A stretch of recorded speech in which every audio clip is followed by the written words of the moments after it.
Sebetulnya sedih kalau proses hukum mengenai ijazah ini maju lagi ke tahapan berikutnya. Saya kasihan, tapi ya ini kan sudah keterlaluan. Undangan klarifikasi sebagai diberitahukan saksi. kepada saudara bla bla bla bla bla sebagai saksi gitu ya. Ya. Di sini ada kemudian 6 pasalnya benar Oke, banget. tapi objek perkaranya ada untuk kasus apa? Nggak ditulis juga, pasal-pasalnya ditulis. Pasalnya ada seabrek. Minggu ini juga tindak lanjutnya akan dilakukan gelar perkara oleh penyidik, di mana nanti pada tahapan hasil penyelidikan ini akan disampaikan secara transparan maupun juga terbuka.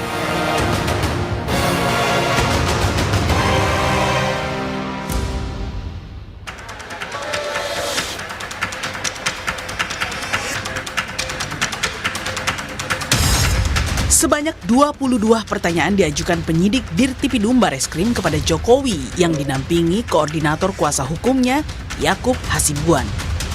Usai pemeriksaan, Jokowi membawa pulang ijazahnya yang sempat diserahkan adik iparnya ke penyidik. Ia pun berjanji akan memperlihatkan ijazahnya di pengadilan.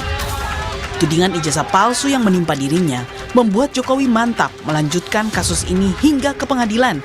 Namun saat dirinya disinggung soal pernyataan Megawati yang menyindir agar berani memperlihatkan ijazahnya jika benar, Jokowi mengaku sedih. Saya itu sebetulnya sedih kalau proses hukum mengenai ijazah ini maju lagi ke tahapan berikutnya.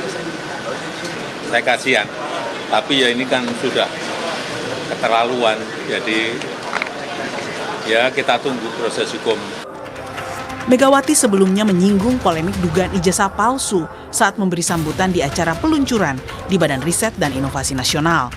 Saat itu, Mega tak menyinggung langsung nama Jokowi, namun dia menantang agar pihak yang sedang digugat tak perlu ragu menunjukkan ijazahnya jika asli. Orang banyak tuh sekarang gonjang ganjing urusan ijazah benar apa enggak. Ya kok susah aja.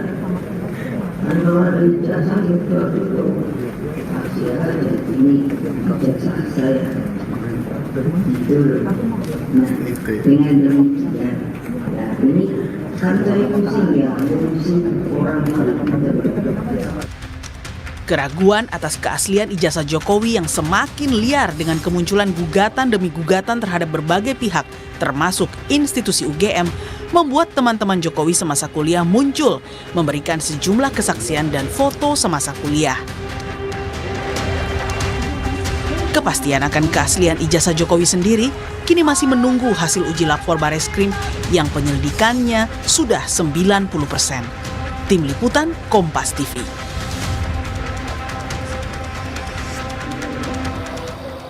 Saudara, setelah menjalani pemeriksaan di Bareskrim sebagai terlapor, Jokowi mengaku siap melanjutkan tudingan ijazah palsu ke pengadilan.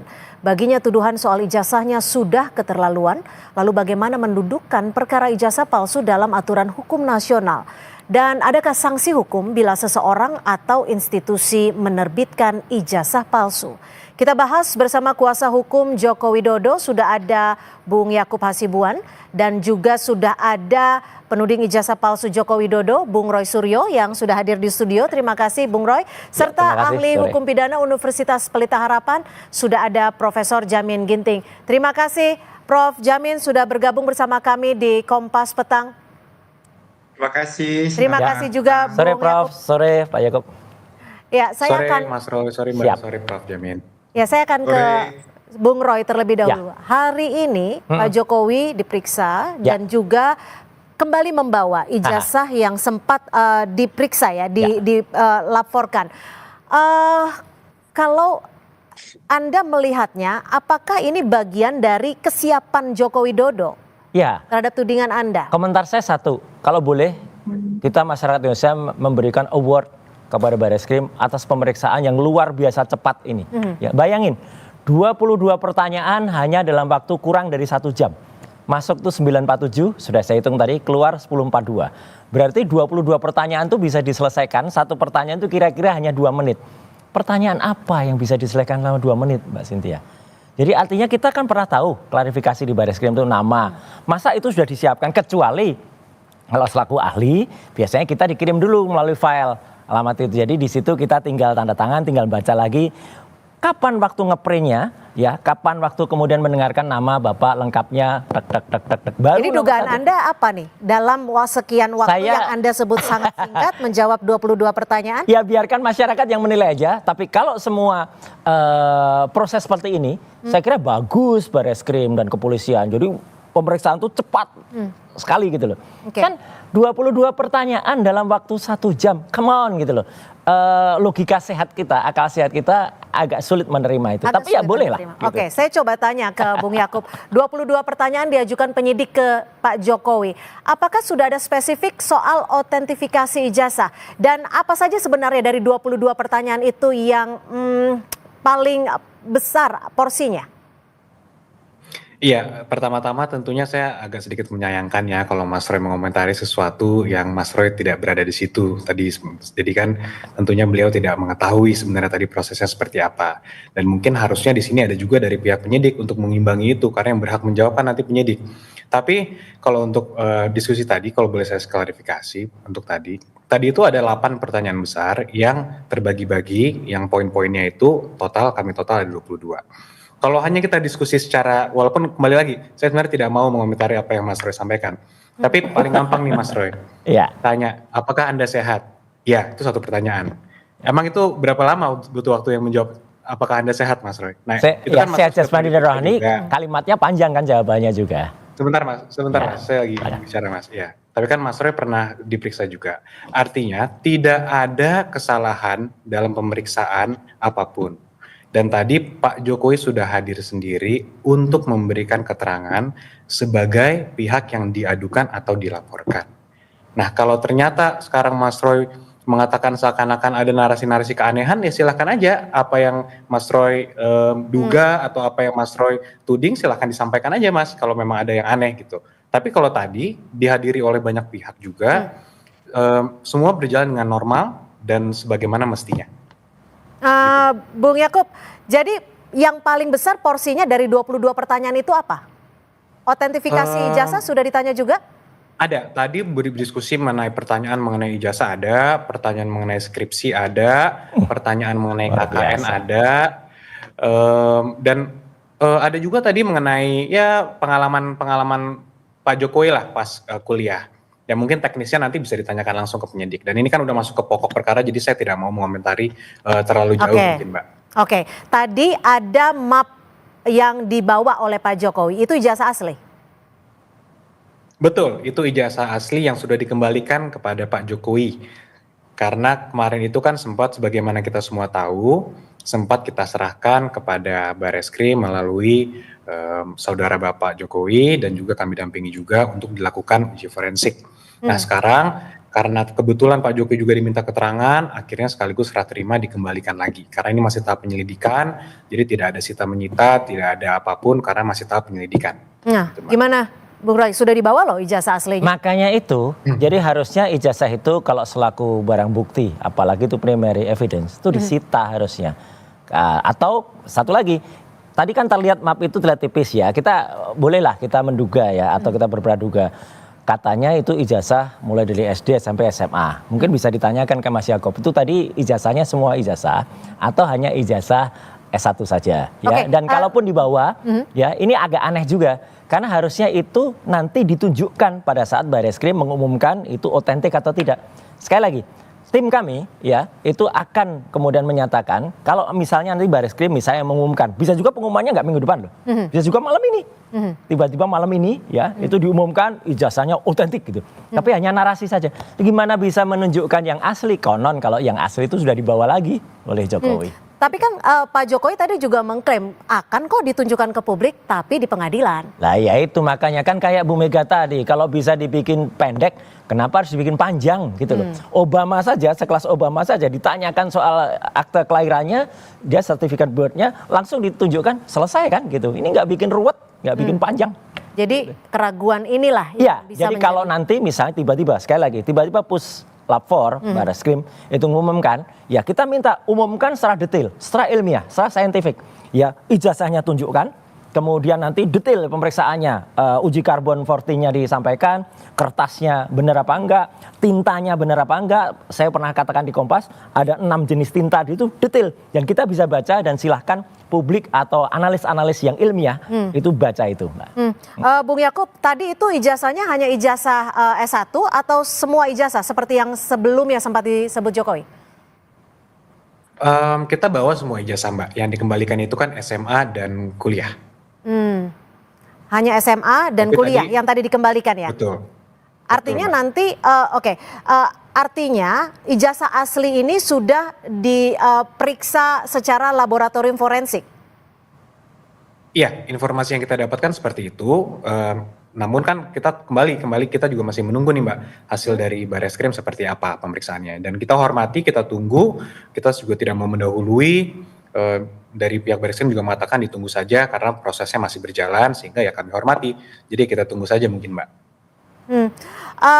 Bung Jamin, kalau dilihat dari konstruksi hukum saat ini, memang ijazahnya harus langsung bisa dibawa oleh Pak Jokowi ya sebelum kepolisian memberikan klarifikasi ataupun mengumumkan dari hasil uji laboratorium forensik, atau bagaimana sih? Ya, ini kita lihat dulu dalam proses apa. Kalau ini dalam proses penyelidikan atau dalam proses penyidikan.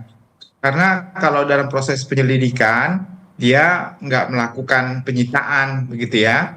Dia harus dikembalikan kepada barang di mana benda tersebut diminta. Ya diminta, bukan disita kalimatnya. Nah, tapi kalau dalam proses penyidikan, ada upaya paksa untuk melakukan penyitaan terhadap barang-barang yang akan dijadikan bukti nantinya untuk menguatkan dugaan adanya tindak pidana tersebut. Nah, saya sedikit mengomentari karena juga saya berlatar belakang dari dunia pendidikan ya. Pada umumnya semua ijazah-ijazah yang dikeluarkan oleh universitas itu juga terdaftar datanya di Kementerian Dikti, ya Pendidikan Dikti.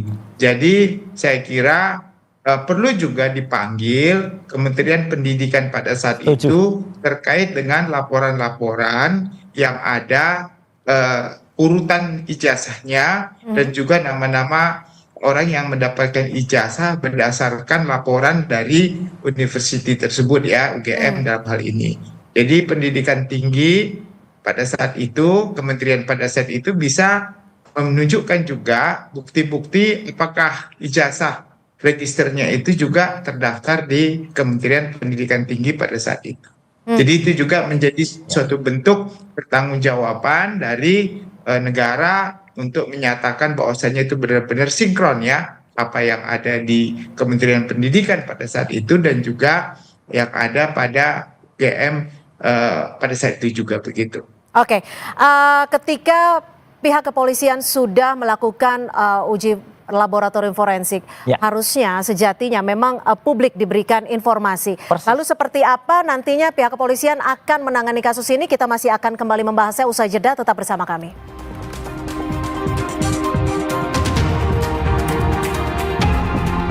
Masih kita akan lanjutkan dialog terkait dengan tudingan ijazah palsu Presiden ke-7 RI Joko Widodo. Saya akan langsung ke Bang Jamin. Bang Jamin koreksi ya kalau saya salah ya.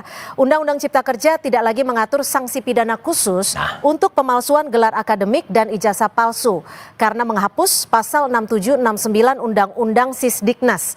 Apakah dengan adanya perubahan ini akan mempengaruhi tidak hanya delik hukum, tapi juga akan mempengaruhi kedudukan hukum dalam kasus tudingan ijazah palsu Jokowi?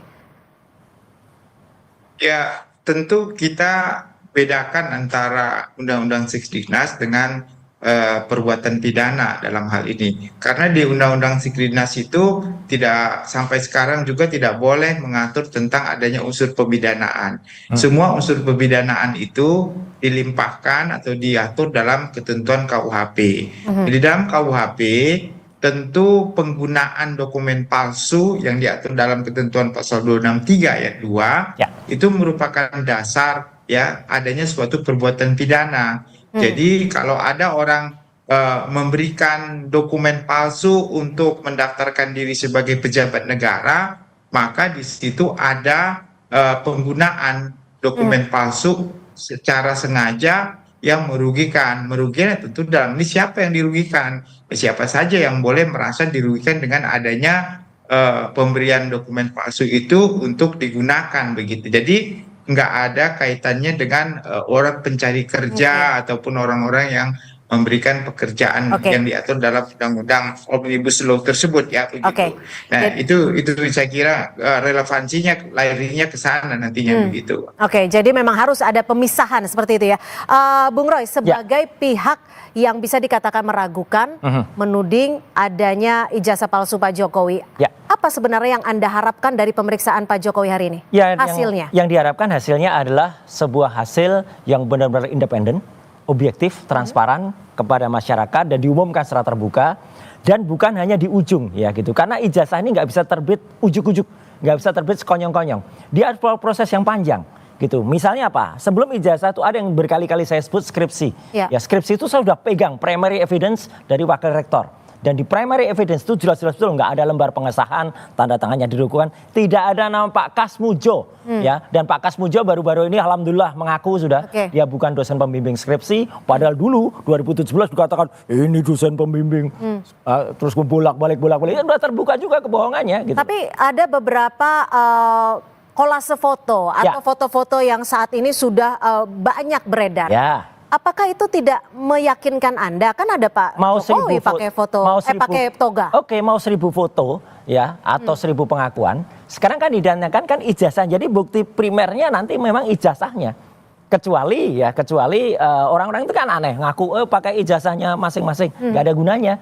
Itu hanya digunakan untuk komparasi, misalnya jenis kertasnya, kemudian tintanya, dan itu pun juga diumumkan terbuka. Tapi sekali lagi, nah kalau kita lihat foto ini nih, Bung Roy bisa lihat nih ya, ada beberapa foto, ada Pak Jokowi di situ disebutkan pakai baju toga.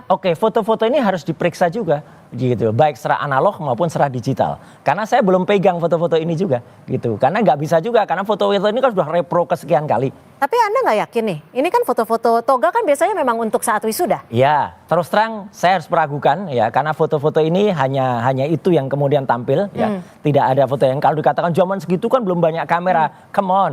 Ya gitu, sudah banyak sekali yang ada dan foto-foto harusnya bukan cuma ini, gitu loh. Foto-foto tuh bisa banyak kali kan, dan bisa aja foto yang KKN nantinya, foto yang di perkuliahan. Tapi artinya gini, oke lah kita tunggu prosesnya. Tapi kalau proses itu tidak transparan dan tidak kemudian independen, izinkanlah kami dan juga selaku saintis dan mungkin wakil dari masyarakat untuk menolaknya. Gimana Bung Yakub? Ini masuk dalam pertanyaan tidak? Ataukah dari pihak kuasa hukum memiliki otentifikasi lain untuk menguatkan bahwa ijazah yang dituding palsu itu tidak benar? Ya tentunya kan kita sekarang sudah membawa ini ke jalur hukum, Mbak. Jadi tentunya para penyelidik di tingkat penyelidikan ini memiliki struktur atau metode penyelidikannya sendiri yang tentu kita semua tidak bisa intervensi. Nah, apakah mungkin nanti akan dipanggil saksi-saksi, apakah nanti akan dicek ke lembaga yang menerbitkan, karena kan logika simpelnya kan sebenarnya dari awal kami sampaikan begitu. Ada pihak-pihak tidak percaya sama Pak Jokowi, sehingga ditanya dong, ijazahnya yang menerbitkan siapa? UGM, ditanya UGM ternyata betul, sudah betul.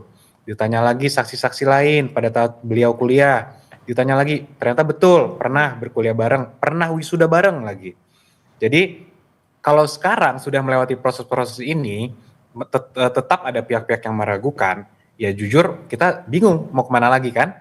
Oleh karena itu kita tempuh jalur hukum, sekarang biar penyelidiklah nanti yang akan menentukan melalui skema, metode, dan juga struktur melakukan investigasinya sendiri. Yang itu nanti akan menerbitkan suatu temuan, tentunya kan ada suatu conclusion nanti. Kesimpulan dari hasil penyelidikannya apa? Ya itu yang kita tunggu agar semua terang benderang gitu, Mbak. Bung Jamin, apakah foto-foto yang saat ini beredar cukup menguatkan, memastikan bahwa Joko Widodo memang mengikuti kuliah di UGM dan lulus sebagai sarjana kehutanan? Ya, tentu kalau kita bicara dalam pembuktian hukum pidana, kita perlu ada saksi, ya, ada bukti ahli, ada alat bukti keterangan petunjuk dan juga alat bukti terkait dengan adanya bukti surat. Nah, ini yang paling penting menurut saya adalah alat bukti.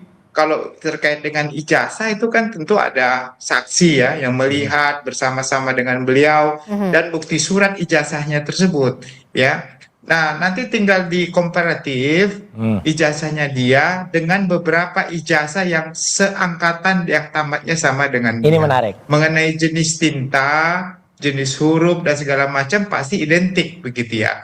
Nah, itu bukti surat. Dan bukti saksi tadi ya teman-teman dia, bahkan guru-guru atau dosen-dosen dia itu kan bukti saksi-saksi yang melihat, mendengar dan mengalami langsung bagaimana dia berkuliah dan bagaimana dia berwisuda pada saat tersebut. Nanti baru ahli lah ya, tentu ahli yang bisa memastikan akurasi dan otentisitas daripada ijazah tersebut. Nah, dengan itu dapat bisa nanti dibuktikan dengan pasti. Nah, saya sangat setuju begini, kalau ini kan menyangkut nama baik mantan presiden kita ya. Jadi kita juga harus hati-hati ya, jangan membawa citra jelek bagi bangsa dan negara kita begitu ya. Di satu sisi, jadi kebenaran material kita perjuangkan, itu hal yang paling utama. Tetapi di samping itu jangan kita memperlakukan mantan presiden kita seperti orang yang sangat bersalah kan di media. Itu kan mencitra nama baik negara kita juga begitu. Ya, Gimana, Bung Roy? secara material prosedurnya tetap kita jalankan. Itu tidak ada masalah. Kalau kita tidak percaya terhadap ketentuan hukum yang berlaku di Indonesia, sah-sah saja. Tetapi terkait dengan pembuktian, kita serahkan kepada pihak yang paling berwajib. Kalau pihak berwajib kita tidak percaya lagi, saya khawatir nanti saya kira ada cross examination yang kita bisa lakukan. Contohnya pihak pelapor ini bisa meminta ahli dari luar negeri yang sudah dulu juga dilakukan kasus Mirna. Kasus Mirna kan kita juga ada ahli dari yang luar negeri yang bisa dihadirkan untuk meng-cross examination begitu. Gimana Anda menanggapinya, Bung Roy? Terima kasih Prof. Jamin. Jadi inilah sebenarnya yang ditunggu oleh masyarakat. Jadi sesuatu yang independen dan terbuka. Jadi jangan kemudian, sekali lagi saya hormat betul kepada Mabes Polri, apalagi dulu-dulu saya juga selalu diminta untuk kesaksian. Tapi jangan kemudian menunjukkan sesuatu yang lucu atau yang aneh gitu ya gitu. Misalnya pemeriksaan yang sangat cepat, kemudian tiba-tiba sudah balik ya gitu. Kemudian yang menarik, saksi-saksi itu juga menarik, Mbak Cynthia. Jadi kemarin ada juga yang speak up gitu ya, misalnya namanya Andi Pramaria. Ternyata dalam sebuah podcast ada yang sempat keselip juga, salah juga dia nunjukin ijazah yang tadinya katanya sama tahun 85, ternyata yang tunjukin 89. Sekarang mulai nggak berani lagi dia muncul gitu loh, karena ijazahnya ternyata salah gitu yang ditunjukin. Ini kan aneh. Jadi nggak apa-apa, kita tunggu prosesnya dan juga moga-moga apa yang diharapkan oleh semua, terutama transparan dan kejujuran, supaya yang ditunjukkan oleh Pak Kasmujo, ya, kejujuran itu luar biasa. Oke, Bung Jamin, kalau Anda melihat dari proses dan struktur hukumnya, ini sudah tepat atau masih dibilang sangat lama? Singkat saja. Sebelum kita saya kira ini on the progress ya. Saya kira ada pihak yang melaporkan ke Polda, ada pihak melaporkan ke Mabes, dan ada kasus perdata. Saya kira menurut saya lebih baik kasus pidananya yang terlebih dahulu, karena keperdataan ini kan hanya terkait dengan apakah itu ada perma tahun nomor 1 tahun 56 harusnya perdata dulu kan, Prof? Gitu loh.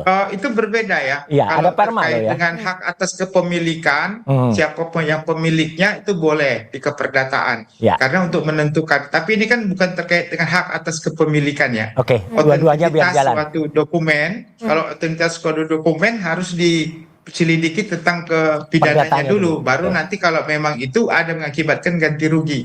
Begitu. Oke, Bung Yakub, hal-hal apa saja yang disiapkan dari tim kuasa hukum untuk menghadapi kasus yang saat ini? Ya, kalau dari kami tentunya tidak terlalu banyak yang disiapkan, Mbak ya, karena kan ya semuanya sudah sesuai dengan kebenaran yang ada, semua dokumen yang kita pegang juga sesuai apa adanya, jadi tidak ada persiapan khusus. Jadi ya kita monitor saja untuk kasus yang di Barreskrim yang dimana Pak Jokowi juga merupakan terlapor dan teradu. Itu juga kami menunggu juga kalau setiap ada panggilan atau ada undangan seperti apa, itu Pak Jokowi juga langsung hadir seperti tadi dibuktikan.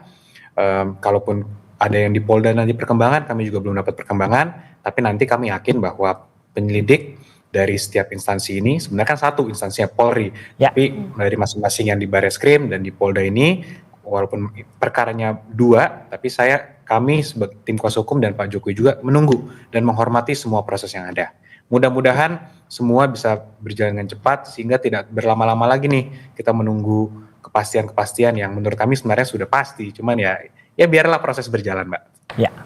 Oke, Bung Roy, bagaimana Anda melihat saat ini struktur hukumnya dan apakah Anda siap jika nanti dipanggil kembali? Kalau kemarin Anda dipanggil tidak ada namanya? Iya, tidak ada nama terlapornya, lokus dan tempusnya juga salah. Ya. Tapi kami siap ya, bukan hanya saya, Mbak Cynthia. Teman kami siap kalau semua itu proper ya pemanggilannya, dan ini bagi pembelajaran bagi kita semua. Sekaligus kemarin kita sampaikan detail ya soal undang-undang ITE itu harusnya kayak apa, karena kebetulan saya dulu termasuk orang yang ikut merancang undang-undang ITE dan keterbukaan publik. Jadi supaya tidak salah, sayang kalau Mabes Polri atau khususnya kepolisian itu kemudian quote and quote kayak dipaksakan melakukan undang-undang ya, atau memaksakan undang-undang yang tidak pada tempatnya. Kita memang Anda melihatnya begitu sekali? Iya, karena ada pasal 32, 35 Undang-Undang ITE yang itu mau ditimpakan kepada kami, dan itu salah besar ya. Tapi kalau mau ditimpakan kepada saudara Sandi yang mengupload tanpa izin Jokowi ya, nah itu baru masuk, itu baru asik. Oke, gitu. Baik. Terima kasih Bung Roy sudah hadir bersama kami di Kompas Petang.